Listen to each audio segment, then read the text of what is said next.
to. I hope I didn't offend you, where we keep it real, we keep it raw, and we keep it moving. Today, I have a powerhouse guest, and I'm so excited to bring her on.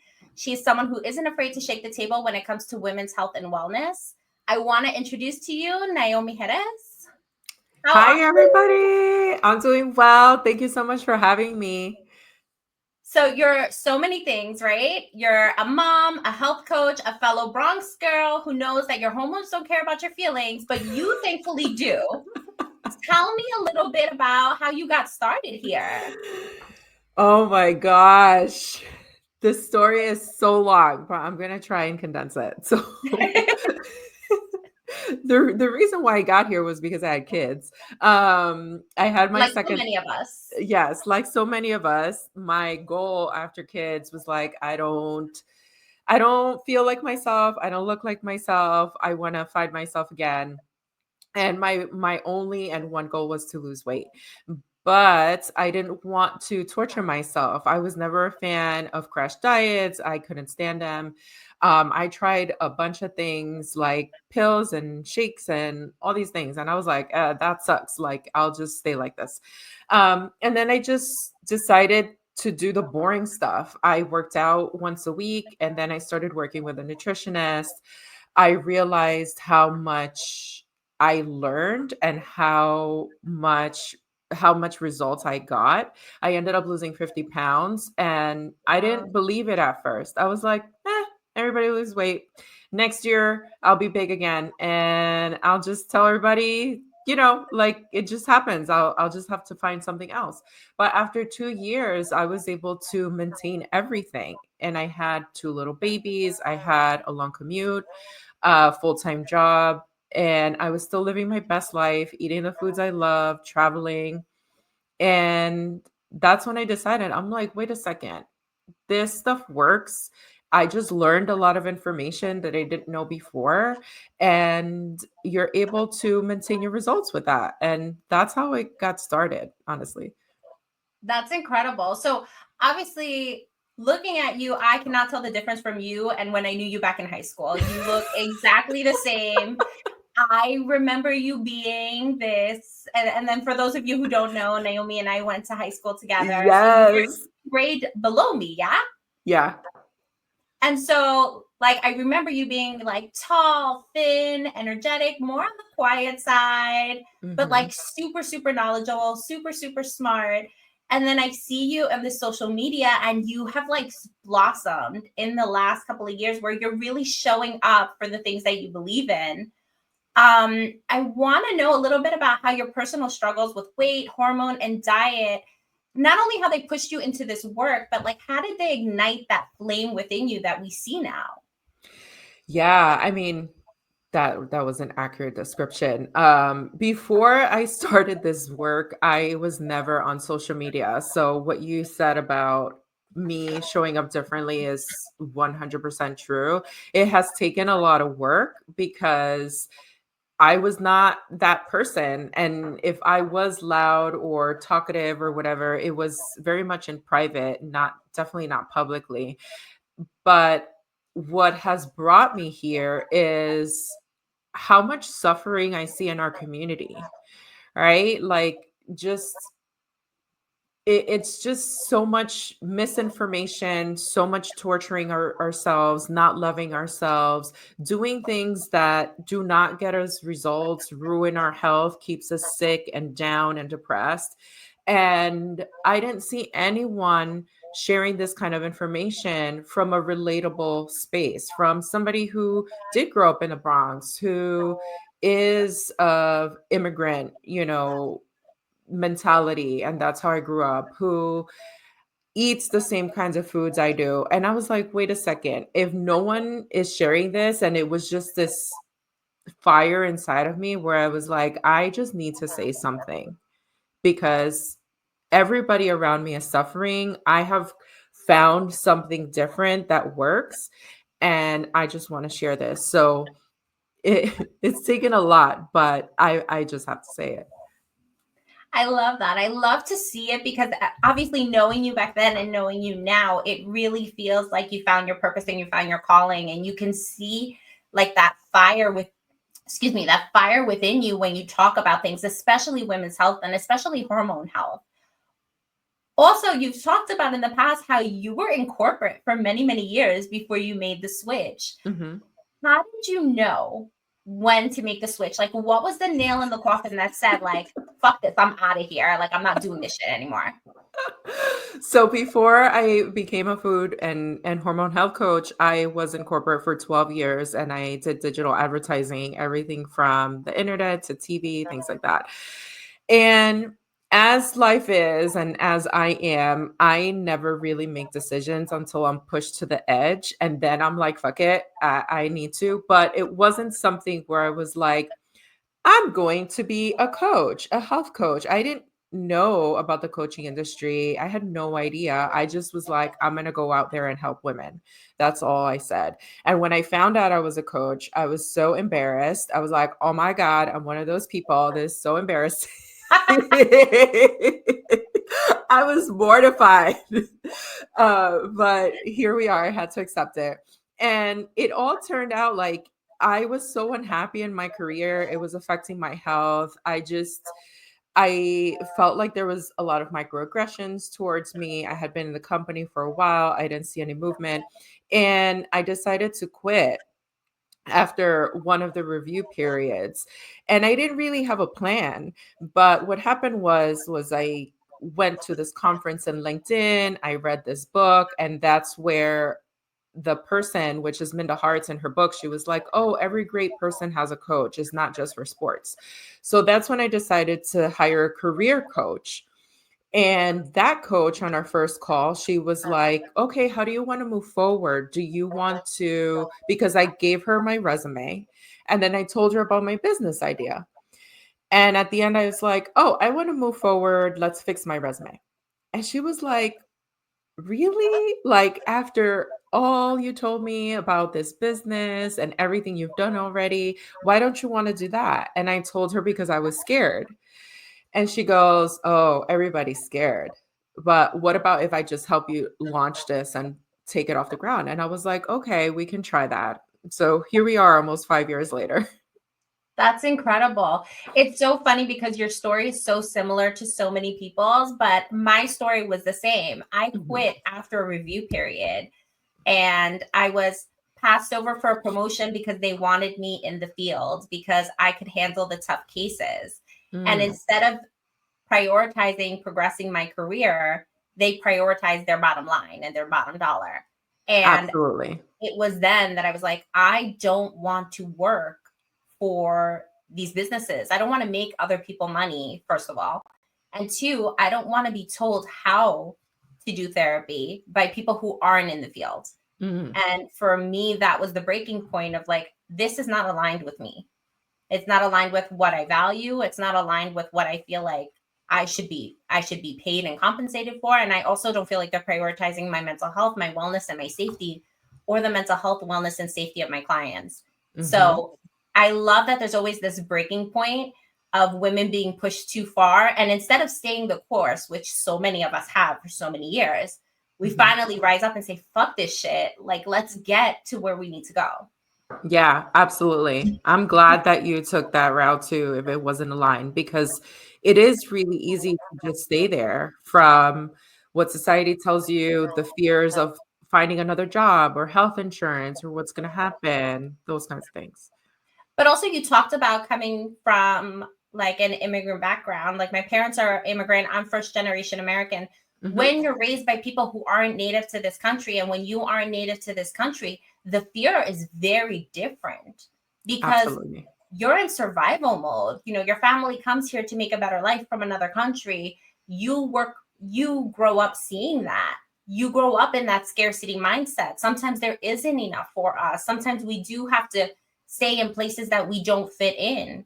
So, what a privilege it is for us to be able to say, not only did I make the decision to leave, but I was successful in that decision to leave. And that's a big testament to, our parents, where we can bitch and moan about them all day, but it really is something very special about being an immigrant and being a first generation American that leads us to be able to stand in our power a bit more. Yeah, absolutely. I agree with that. It is a privilege because it is really scary, but we also have a lot of other tools that it's difficult to lean into because of that fear. But essentially, we do have the skills and the privilege to do it. Yeah, and it's really beautiful to see that again. Like, we can complain about our parents all day and night, but Yeah. I think more recently I'm seeing that the sacrifices they made to be here, I saw a few things that I didn't want to be like, but a few things that I was able to lean into and say, wow, you know what? I can take this step. I know better. I have access to different things. Mhm. Thankfully, I've learned different things that allow me to take this step.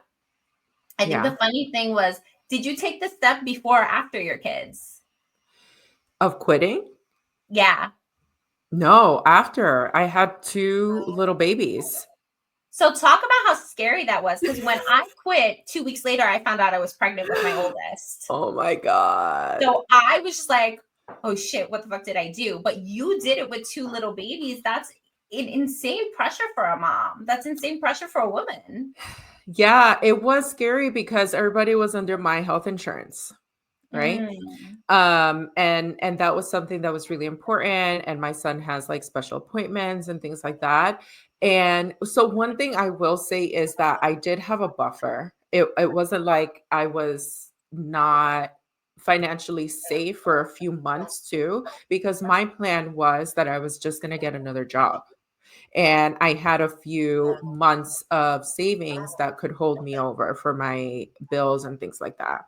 And I also have a partner, so I also am in a two income household, which is something that is also a privilege and important to say, right? In full transparency. So that was the plan. I was never planning on becoming an entrepreneur ever. Like, I didn't even know it was something that was scary for me, and I had children. So part of this entrepreneurship journey has been really healing financial issues within my brain, like thoughts and patterns, and just being Scarcity open, mindset. scarcity, lack, being supported, finding other ways to meet needs like health insurance and things like that. So it hasn't been this journey of rainbows and butterflies and, oh, it's so great to be an entrepreneur and it's so easy. Like, it has brought so many things to the surface where I've had to really deal with and grow and evolve within myself. So yes, there are advantages, but yes, there's also a lot of growth and a lot of change that I had to make from somebody who was in relatively quote unquote safe spaces where I had a check every 2 weeks, you know? Absolutely. And I think people don't often speak to the challenges that entrepreneurship brings up, especially in Hmm. women, because it brings up stuff about your childhood, your past, your present, but it also affects your physical body. Hmm. When you can't make ends meet, when you're scared, when things are coming up from your childhood, when you are pivoting directions for the betterment of your family, it Hmm. affects your hormones. And people don't Yep. make that connection of how stress and how these things affect your body. Can you speak to that a little? Because I know you and I have had side conversations about that quite a bit. Yeah, it comes with anything. Like, I know that being in corporate or 9 to 5 is a big stressor. And entrepreneurship is no different. Like, they're all stressors, and the main thing is learning how do we navigate the stress, where sometimes we don't even realize, like, I had to learn how stress represented itself in my body, like how it showed up. And then I had to get support as to what to do with it and processing the emotion. So none of it is easy work, whether you're an entrepreneur or you are in a 9 to 5. What I would say is that regardless of where the stress is coming from for you, is really important to start to address it and start to learn about it and start to learn about yourself, because that can 100% lead to burnout of your physical body. Absolutely. We are human. We cannot be in go, go, go. This superwoman mentality of you're super mom or you're superhuman, like, that's bullshit, right? Like, Absolutely. it eventually lands you in the hospital at some capacity. It eventually lands you totally burnt out. So this concept, I think that a lot of us feel like it's a waste of time to take care of ourselves, is not a waste of time. It is essential, because if you burn out, what happens to everything else that you're doing? You will physically not be able to mentally and physically tend to whatever it is that you're doing, whether it's your kids, your job, or whatever it is. So it's important to learn how that manifests in you so that you can address it consistently, not when you go on vacation, not in 3 months from now, like on a consistent basis, so that you can tend to your body and your mind. Absolutely. And I think for millennials specifically, we were raised on this Beyonce, independent woman. I got Mm-hmm. my own hair done, my nails done, I pay my bills. And that's all well and good. But nobody told us that that comes at a price too. Doing it all comes at a price, your mental health and your physical health. And we're Mm-hmm. now learning, especially us, quote unquote, elder millennials, we're now learning to prioritize ourselves and how to do that because no one taught us how to do that. It was go, go, go, get after what you want at any cost. Mm-hmm. No one realizing the cost was going to be our mental health, our physical health, and our wellness. Mm-hmm. You know, I always, I don't know, maybe is this inner purpose that was always in me and I didn't find out till like 5 years ago.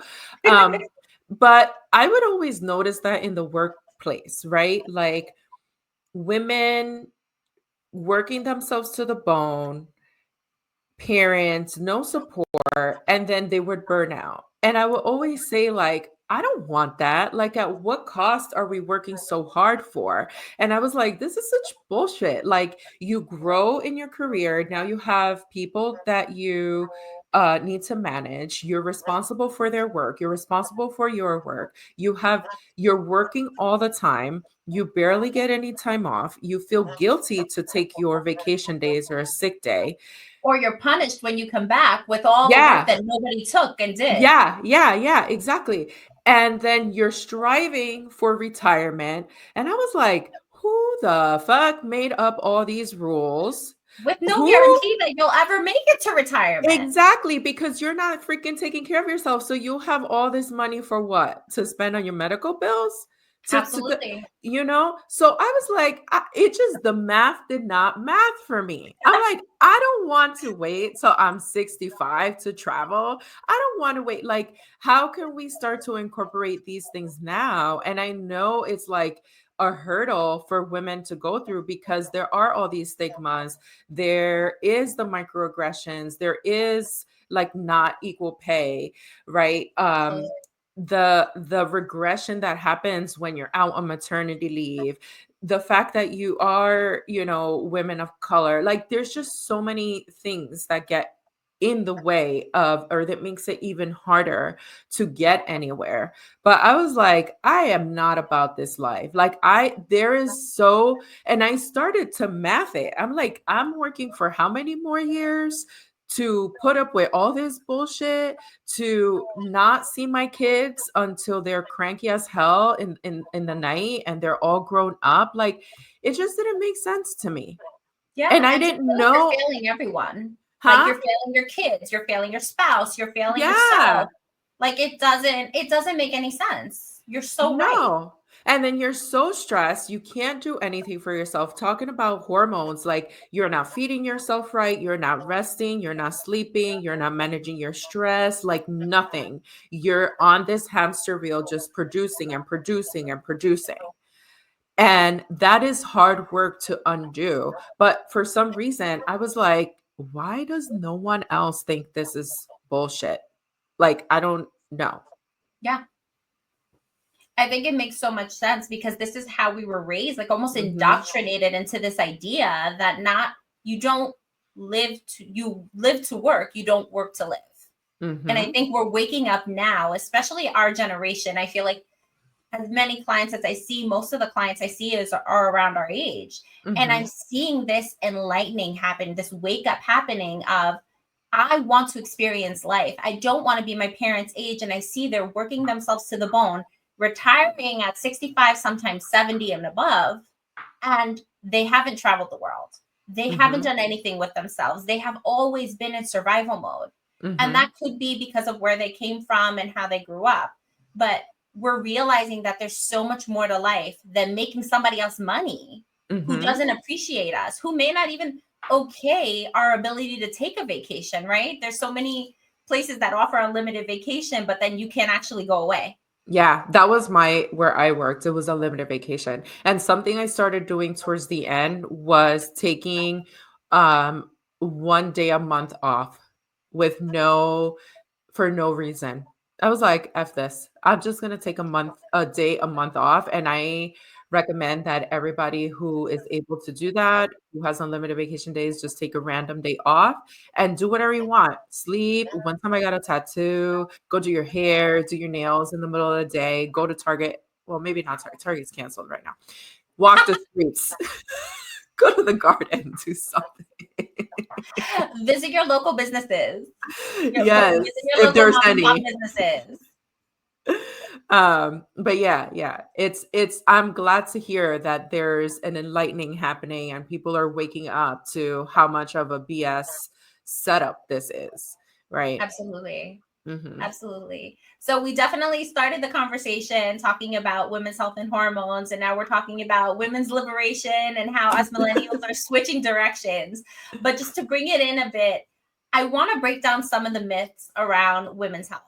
Hmm. What I want to ask is, what's the biggest lie women believe about women's health and hormones? The biggest lie is that if they eat less, they'll lose weight. Ooh. Hmm. So you're telling me I can eat more and be skinny? Yeah. All right, talk about it because this is very interesting. I think that there's this big misconception that I hear all the time where it's like, I don't even know why I'm this big or I can't lose weight. I don't even eat. And I'm like, that's exactly why.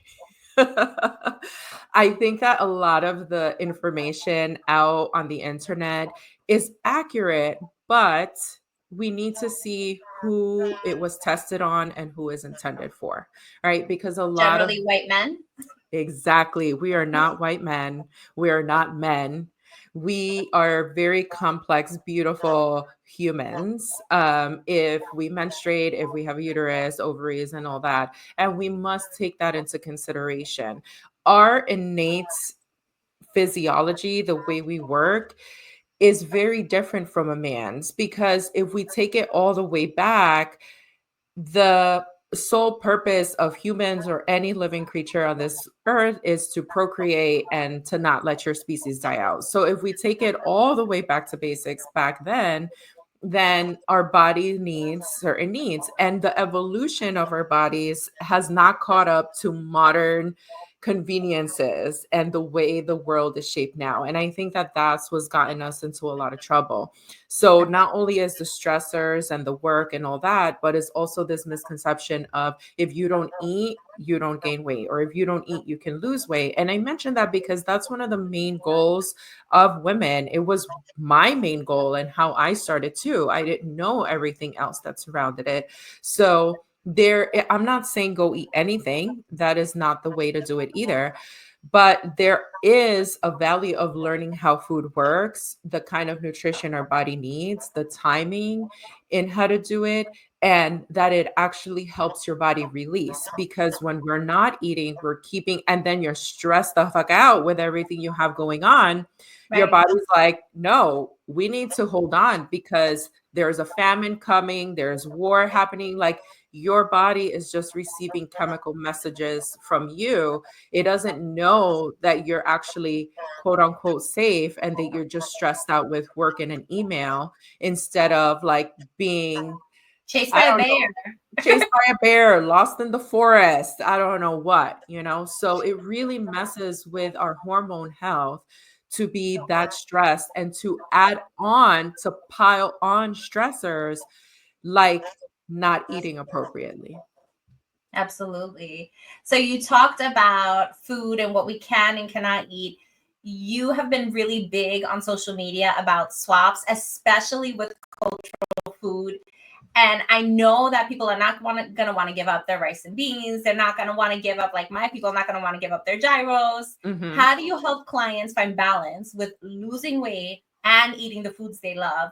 What are some of the swaps, things that are really simple that we can do to kind of shift things for ourselves? Yeah, the number one thing is seeing if the products that you're using has added sugar inside. Like that's just a simple first step in the sauces, in the seasonings, in the spreads that you're using. That's one very simple step. And the other one is just adjusting the balance or how much you're having on each thing on your plate. I know, for example, in the Dominican Republic, people pile on like 5 servings of rice on a plate, and then everything else is very minimal. And we also need to see where we are and what we're doing too. Usually, when people are in DR and they're having meals like this, most of the time, or generally, they're moving a lot more.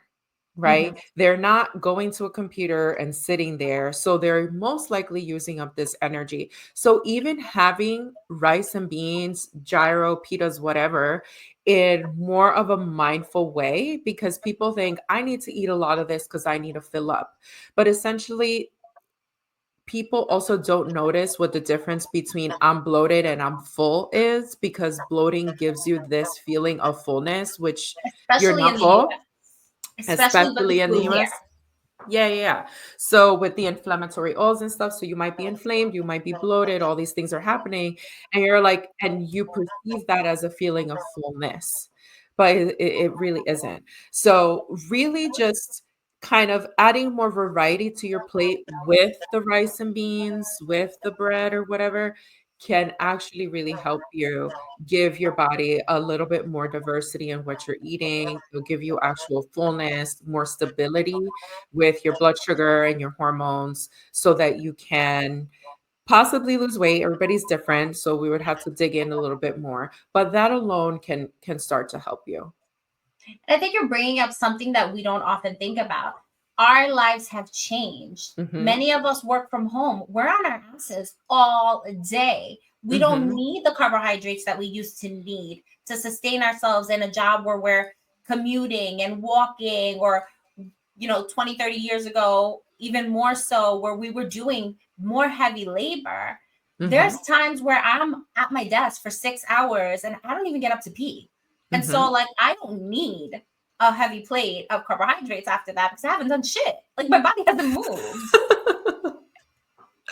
Yeah, exactly. That's exactly the point. Everything has shifted. We are so much more sedentary. So our body essentially does not need that much energy depending on what you're doing, unless you're mindfully. I just got off a coaching call before this recording, and that's what we were going over because my client is at home most of the day. So it's like, how do you add intentional movement? How do you make it playful? How do you make it a game? How can you even use technology to support you and reminding you to move? You can use it as a tool. But let's not even take it back to our countries of origin, right? Like, let's go back to this conversation of being immigrants and the kinds of jobs that our, let's say, parents, grandparents used to have. Absolutely. It was physically demanding jobs. They were cleaning homes, they were doing, I don't know, plumbing or Yeah, mine were in the carpentry. farm. We were field workers. Yeah, my mom, takes care of children, so she's heavy lifting kids all day, things like that, moving around, taking care of them. So now it comes to our generation, and we've leveled up, baby. We got the office job. We're sitting in our chair to the detriment of our health because we're not moving, and everything is so convenient. Boom, you can order food, you can order groceries, you can literally sit on your ass and get everything delivered to the footsteps of your house. And I do. Right. And that's great. That's fine. I love my self convenience to some extent. But what we also want to balance out is then when are you going to move and what are you Yeah. going to do? Right. Because even let's say office work, talking about, I don't like that word, elderly millennial or whatever it is. But even back then before email, right? Like you had to move in the office. You had to deliver those vanilla envelopes from one department to the other Yes. because there was no email, right? Right. So even then, you were moving a little bit more than you are today. So it's just a shift in having to be mindful about it and intentional versus before it was so innate because you just had to. You Yeah. didn't have a choice. And this is where your work and my work cross over, because this is something that I talk to clients about a lot. Being sedentary affects your mental health just as much as it affects your physical health. 100%. There have been times where I have my clients put in their calendars water breaks, pee breaks, because people won't pee because Mhm. they're like, I have to finish this one task, right? Movement breaks, because if you don't get up from it, you are going to start to feel one with the chair and the computer and like you're not a human being. And Mhm. so we're putting in our calendars dance breaks, walks, squats, just to get the blood moving again, because it does impact your physical being, but it impacts your mental health. And then you start to feel like you're nothing more than a person behind a screen. Yeah, absolutely. It greatly impacts mental health. And what tends to happen is that they're sitting there eating or drinking, and it's probably not things that are conducive to the health. It starts to change their microbiome, it starts to affect their hormones, and then it becomes this. And then we wonder, right? Like, we feel so depressed and we feel so alone and things like that. And we're not even stepping outside anymore. And trust me, I love the whole work from home thing. It really allows people to, if they want to, fit more things into their life with less stress because commuting is a fucking bitch. It is so stressful, right? But the point is that now you're working from home and you're going from your bed to your desk to the couch and back, right? Now you're not getting sunshine because you don't even need Right. to commute anymore. You don't need to go to the store anymore. You are not moving from one place to another. So now I guess the privilege of work from home is how do you meet your needs that you actually need for your mental health and your physical health with that time that you're saving from commuting. That's what And we how should are be you doing more about. intentional about the time you Exactly. got back? Exactly. How do you do that?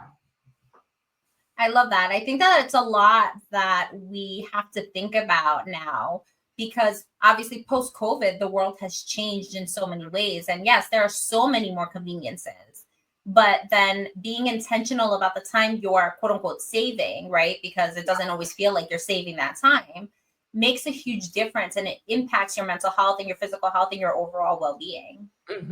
This is why habit building and lifestyle shift is so important Yes. because people always like, oh, if I had more time. Well, now you're saving 2 hours on commuting. What are you doing with those 2 hours?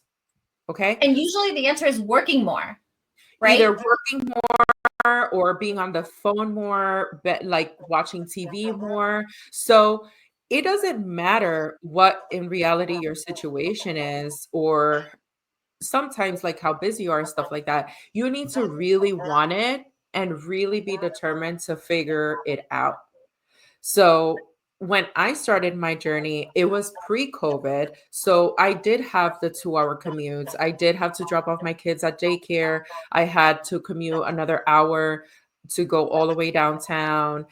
And I didn't have time to go to the gym during the week. I was also exhausted. But I was committed. And the one thing I could do was remain consistent on Saturday mornings. And that's what I did. I just did Saturday mornings for a really long time and it was effective. With asterisk, right? Saturday mornings, but every day I was moving a lot because I had to commute. So that means I was doing stairs, I was walking for a few miles a day, but it wasn't something that I even knew I was doing and it was helping because I didn't know about just natural movement. I just had to commute. That's Well, you were it. a city girl. That's what it was. I was also a city girl. So people who are not and who are in driving cities, first of all, if you're in New York City, you better be using the staircases instead of elevators and You talk escalators. about that so Yeah, often. yeah, just use the freaking stairs and let go of such conveniences. Like there's a staircase right next to the escalators most of the time. right? And if your only option is the escalator, then just go up the escalator stairs. Don't just stand there scrolling on your phone, right? You have options to do this. Get off a stop before, park in the back of the parking lot, randomly walk places. So, but now that takes a little bit of more mental energy, right? That sometimes we don't have because we're so exhausted. Absolutely. Yeah. And I think it's a few things that you mentioned. One was like the habit stacking. It's Yep. if you start with one thing. So I've moved to the suburbs since I'm in Jersey now, Mhm. and we drive everywhere, but I don't drive my kids to school. In the mornings, if it's cold or if it's rainy, inclement weather, we do. But when it is decent weather, when it's not snowing or downpouring, we're walking to school because sometimes that's the only movement I know I'm going to get. Mhm. We don't have the stores around. We don't have anything like that in this area other than like a Dunkin' Donuts and a little coffee shop. But so I don't get out. I don't need to get out. Mhm. But I know that I'm going to walk 10 minutes to school. I'm going to walk 10 minutes back. I'm going to walk 10 minutes to pick them up. I'm going to walk 10 minutes back. And before I know it, that's 40 minutes of movement. Mhm. And I had to Absolutely. be conscious of that because I was like, I don't need to drive 5 minutes. I can make my schedule a little bit lighter and make sure I get that movement in. Yeah, absolutely.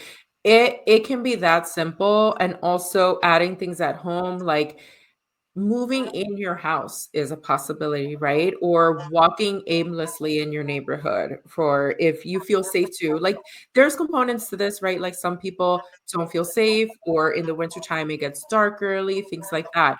But what I want you to always think about is how can you do it? What creative thing can you do? Is it dancing? That's available to you in your house, right? Absolutely. Is it pacing? Is it doing squats in place? Is it doing squats while you heat something up to eat?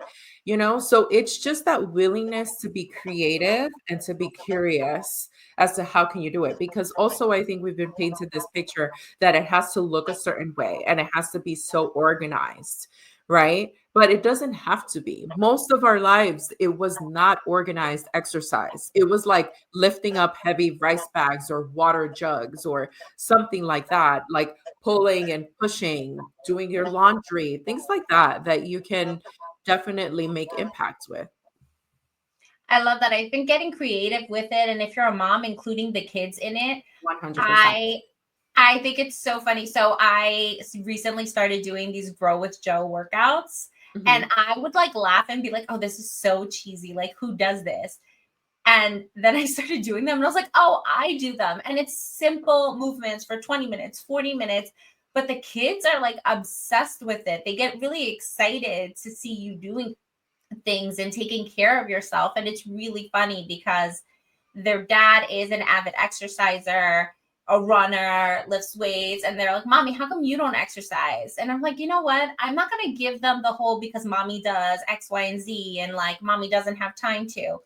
I'm going to show them that like I'm capable of doing it, and you guys can help me out with this. You can do this. We Mhm. can do this together.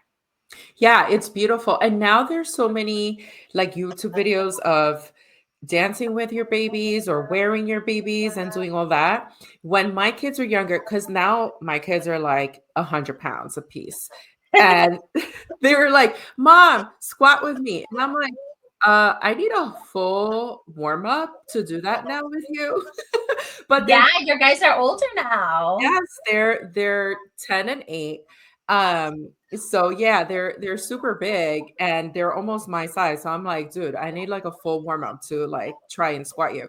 But they requested that because when they were younger, I used to use them as my weights. I used to Yep. put them on my back or, carry them and do squats with them. I would dance with them. I would do like push-ups and sit-ups and all these kinds of fun things with them. So it is good to include them. You do want to create these generational patterns with your children and reinforce like it's something natural. It's something I had to learn. I didn't really see my parents exercising, right?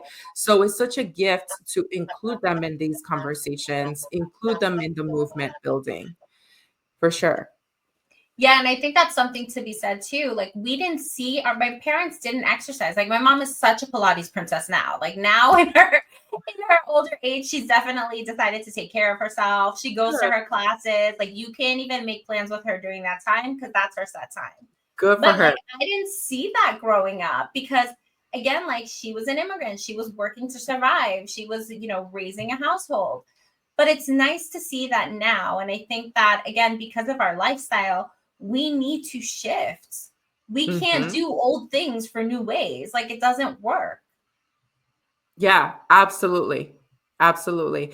It is something that, again, we have to be mindful and intentional about. A big part of my work is creating generational health patterns and just encouraging that, because it's hard to make these changes as an adult. It's hard to go retroactively and just try and incorporate these habits when we have a full life, whereas when our kids are younger, it's just something natural that Yeah, comes to them. And as a community, we're so gun ho about teaching your kids about financial health and financial wealth and growing your careers and all that. And I love that for us.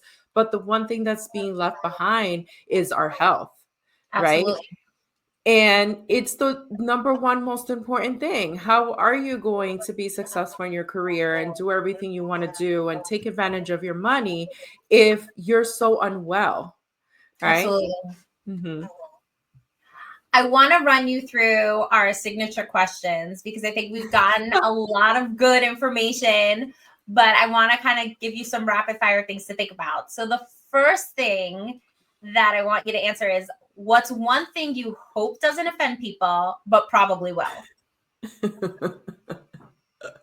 I was thinking about this question. I'm like, shit, what am I gonna say? Uh the scale's fucking you up, I have to say. Oh, talk to me about it. Yeah, man. Like people are so stuck on a number, and a number, whether it's on the scale, on their clothes and things like that, not knowing what it means. Like I want it to be important to you, but if you don't even know what it means, then that's where I'm like, it's a problem and it can be so toxic. And I feel you because again, I didn't know any of this information either, but I began to realize that that number is so much more than this imaginary number on the scale that you want to be. And a lot of people are like, I want to be back to my high school weight, or I want to be this. I'm like, bitch, you're not in high school anymore. You're 40 years old. Like, come You have on. like three kids. It's not to strive for a healthy weight for your body now in this season. That's very different. And to take care of yourself, but really holding on to this number and what it equals, it I want you to reconsider that, because oftentimes what the person remembers is a feeling. When I asked them what was important about that number, they're like, Ooh. oh, I felt great.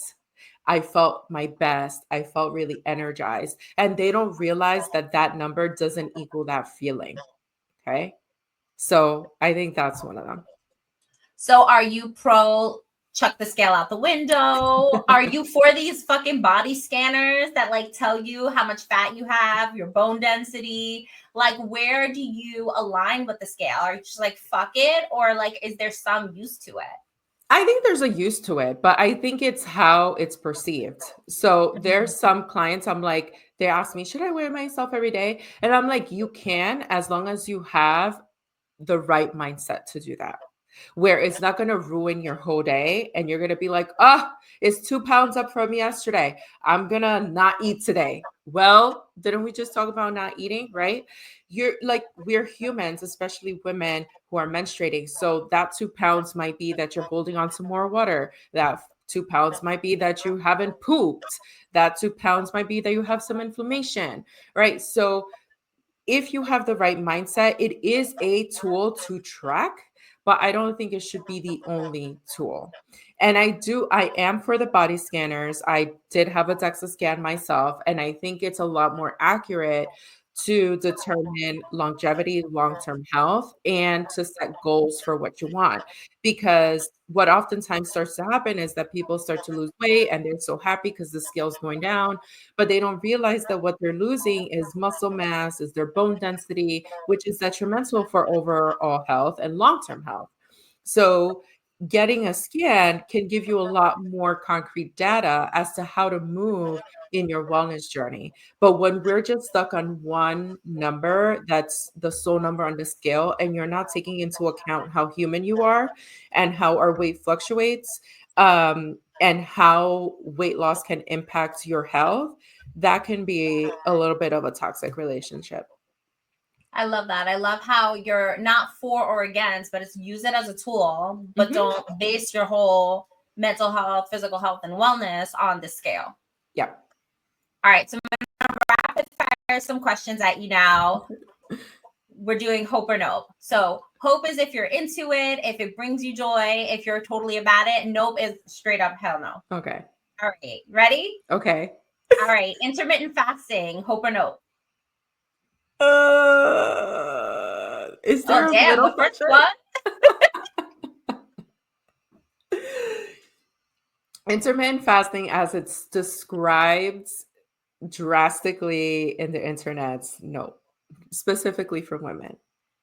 Ooh. All right, we'll get into it. Counting calories is the best way to lose weight, hope or no? No. Balance when it comes to hormones, hope or no? Balance when it comes to hormones, is that the question? Yeah.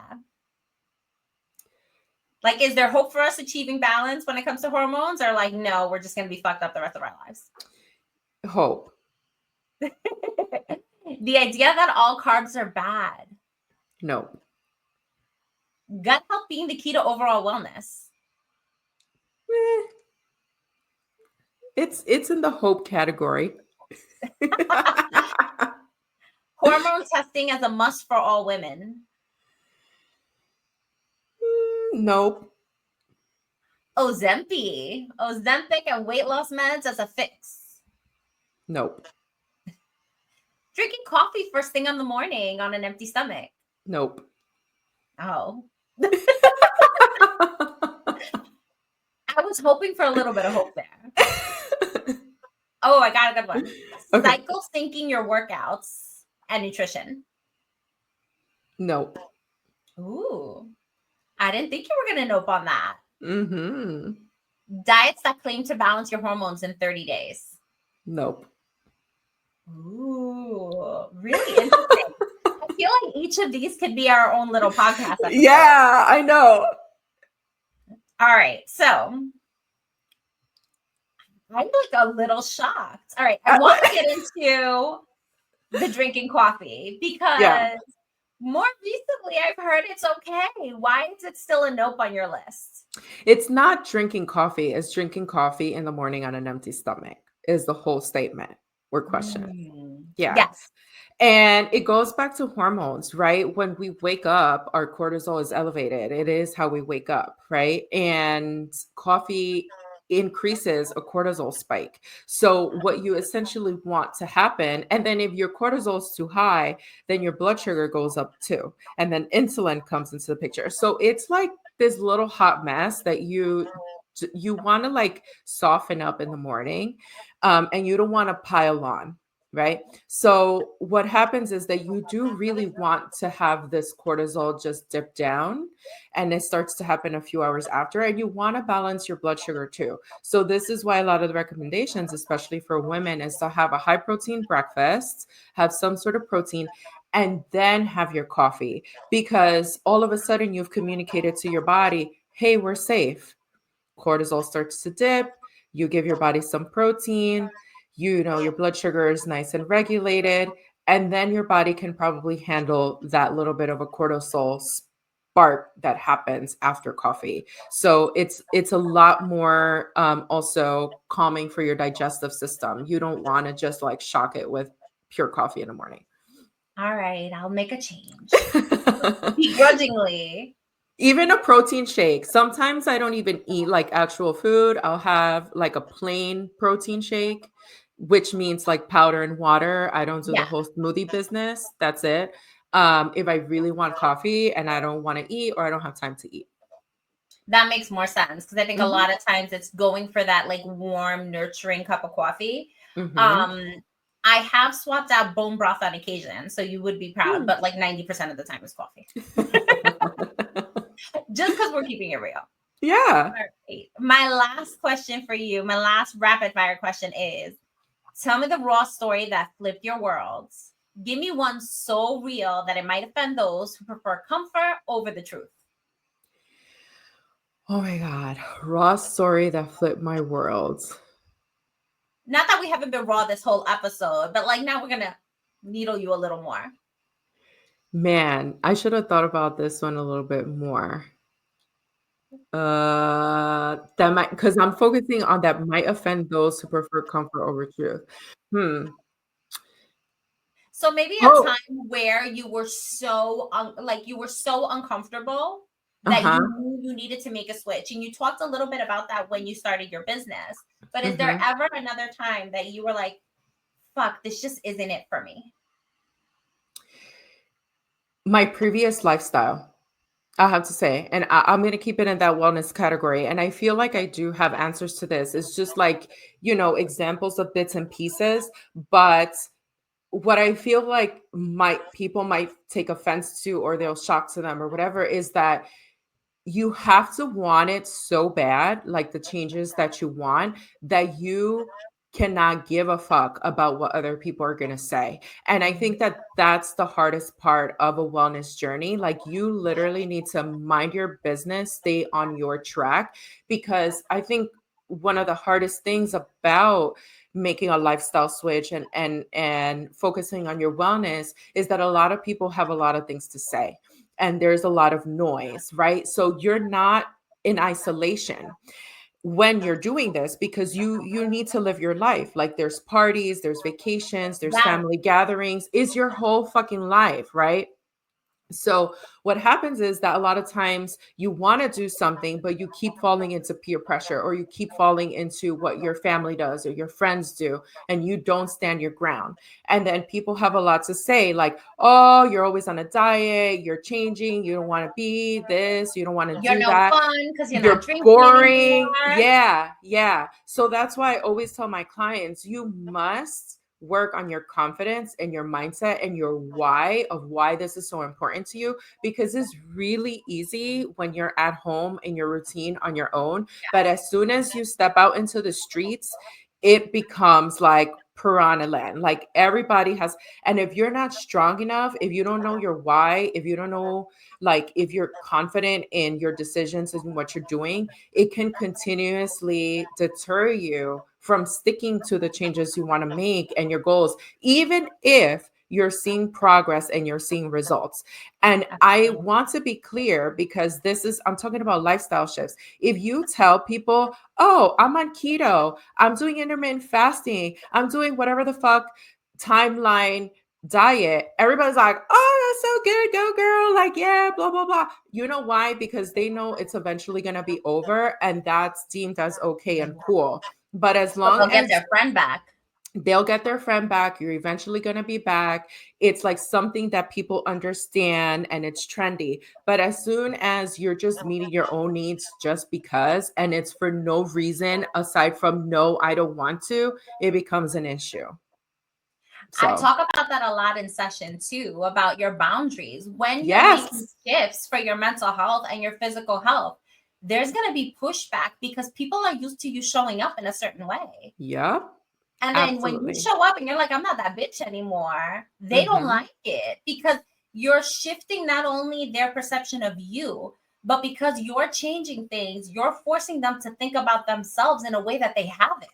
Yeah, and they're probably mourning the version of you that they were used to. And I think you just mentioned that. So yeah, it is a big shift. And I feel like it's a big reason why a lot of people don't stick to whatever they said that they were going to do for themselves. And that was a big learning curve for me as well, because there was many times I went on my journey on my own. There was nobody coaching me or reassuring me or validating how I was feeling. It was me just being very hyper aware of what was happening. And now I'm very confident. I'd be like, no, I don't want that. I don't care. I don't.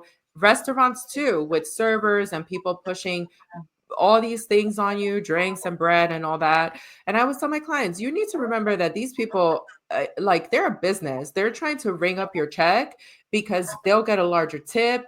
You'll order dessert and all these other things. So Also, it's it's a service. You're paying them to do what yes, you want. You're going for yes, the experience. yes, exactly. I tell them that all the time. So it's really this life altering like decision that you need to make, and that's why I say you need to want it so bad. You need to really want to dedicate yourself to this, because it does get difficult from that standpoint. Absolutely. I love how honest and raw you are about it, because I definitely have noticed, especially coming from a Greek household, if you're like, no, I don't want rice, I don't want potatoes. No, you know what? I'm going to do things differently. It's this, oh, but this is how we do it. And it's like, yeah, this is how you guys did it. And that's fine. And if you want to continue doing it, that's all well and good. But like, this is not working for me right Absolutely, absolutely. And people always want to jump in for you.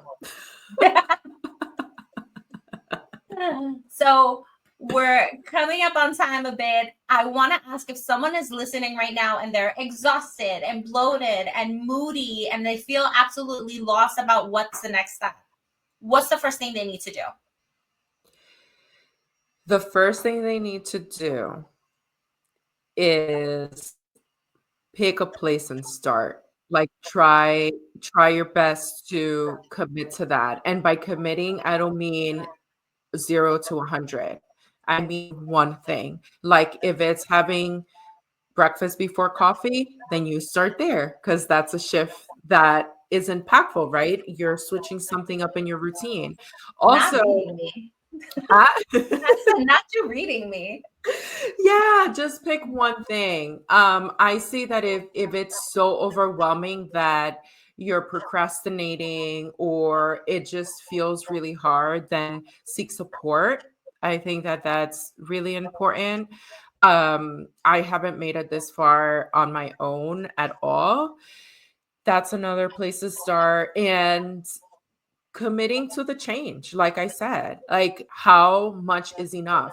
How much longer do you want to wait? How much longer do you want to feel this way? Because I can promise you, you can feel amazing, great, not bloated, and you're probably just missing some information, shifting your habits. But you need to really want to do that.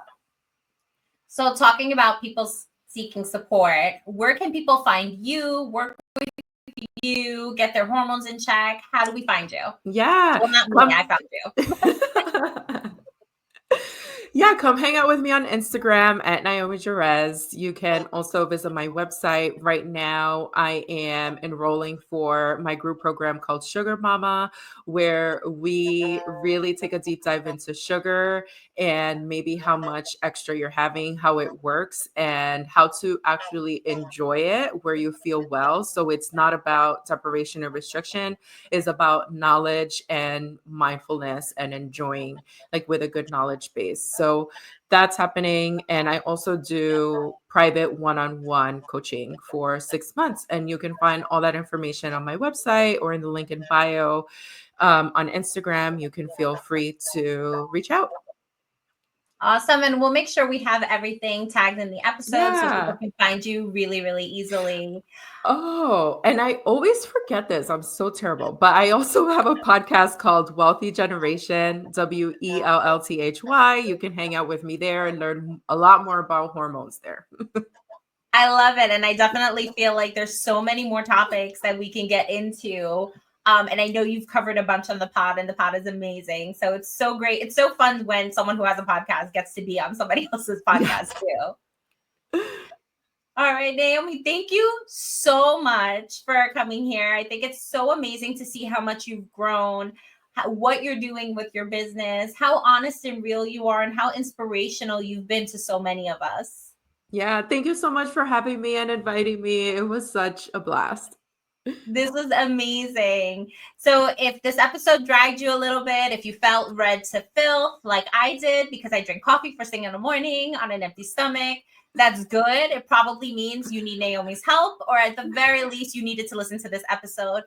Please don't forget to like, subscribe, and share with your friends, and go drink some damn water. I'll talk to you guys Yes. later. Bye. Thank you.